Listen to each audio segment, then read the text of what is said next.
नमस्कार दोस्तों, मैं हूं आपका साथी कथा क्षितिज से और आज हम एक ऐसी रहस्यमयी यात्रा पर निकलने वाले हैं जो सदियों से भक्तों और विद्वानों को मंत्रमुग्ध करती आ रही है। ये यात्रा है उस परम सत्ता की पहचान की जिसे हम सब श्री राधा कहते हैं। पर क्या आप जानते हैं कि राधा रानी का असली स्वरूप क्या है, उनकी ब्रह्मांडीय पहचान का रहस्य क्या है? और इस रहस्य की परतें खोलने का एक सबसे अनूठा प्रयास हमें मिलता है हमारे प्राचीन ग्रंथ ब्रह्मवैवर्त पुराण में। ब्रह्मवैवर्त पुराण भारतीय आध्यात्मिक साहित्य में एक असाधारण स्थान रखता है। जहां अन्य पुराणों में भगवान कृष्ण की लीलाओं का वर्णन तो मिलता है, पर राधा जी का उल्लेख कभी कभी एक सामान्य गोपी के रूप में होता है, वहीं ब्रह्मवैवर्त पुराण में राधा रानी को सर्वोच्च स्थान दिया गया है। ये पुराण उन्हें केवल एक प्रेमिका या भक्त के रूप में नहीं, बल्कि स्वयं परमेश्वरी, आदि शक्ति और मूल प्रकृति के रूप में प्रस्तुत करता है। यह एक ऐसा दावा है, एक ऐसा रहस्य उद्घाटन है जिसने सदियों से भक्तों को विस्मित किया है। इस पुराण के अनुसार राधा कोई सामान्य स्त्री नहीं है। वे भगवान श्री कृष्ण की आत्मा हैं, उनकी अर्धांगिनी हैं, उनकी अनंत शक्ति का साकार रूप हैं। कल्पना कीजिए, जब सृष्टि की कोई कल्पना नहीं थी, जब केवल ब्रह्म था, तभी राधा कृष्ण तत्व का अस्तित्व था। ब्रह्मवैवर्त पुराण कहता है कि वे गोलोक में निवास करती हैं, जो सभी लोकों में सर्वोच्च है, और वहीं से वे इस पूरे ब्रह्मांड का संचालन करती हैं। वे केवल गोलोक की स्वामिनी नहीं, बल्कि अखिल ब्रह्मांड की अधिष्ठात्री देवी हैं। ये पुराण राधा रानी को सभी देवियों, यहाँ तक कि लक्ष्मी, सरस्वती और दुर्गा का भी मूल स्रोत मानता है।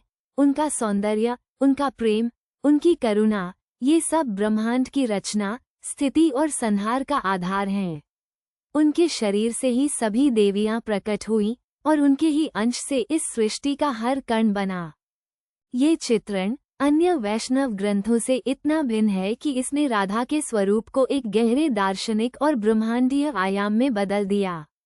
यहीं से शुरू होता है राधा की ब्रह्मांडीय पहचान का परम अनसुलझा रहस्य। क्यों ब्रह्मवैवर्त पुराण उन्हें इतना अद्वितीय और सर्वोच्च स्थान देता है?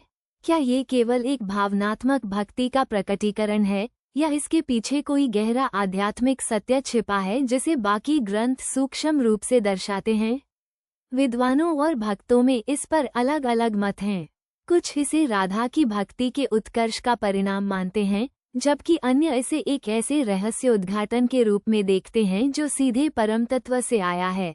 ब्रह्मवैवर्त पुराण हमें बताता है कि राधा के बिना कृष्ण अधूरे हैं और कृष्ण के बिना राधा।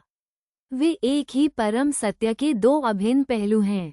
उनका प्रेम केवल एक मानवीय प्रेम नहीं, बल्कि ब्रह्मांडीय प्रेम का प्रतीक है, जो सभी बंधनों से परे है।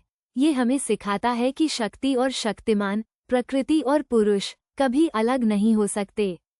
तो दोस्तों, अगली बार जब आप राधा नाम सुने, तो याद रखिएगा कि यह केवल एक नाम नहीं है, बल्कि एक ब्रह्मांडीय शक्ति का प्रतीक है, एक ऐसे रहस्य का प्रतीक है जिसे ब्रह्मवैवर्त पुराण ने खोलने का प्रयास किया। यह एक ऐसा रहस्य है जिसकी गहराइयों में आज भी खोज जारी है, और शायद यही इसकी सबसे बड़ी सुंदरता है। राधा की यह सर्वोच्च पहचान हमें बताती है कि नारी शक्ति कितनी असीम और सृजनात्मक हो सकती है। इस अनंत रहस्य की खोज में कथा क्षितिज हमेशा आपके साथ है। धन्यवाद।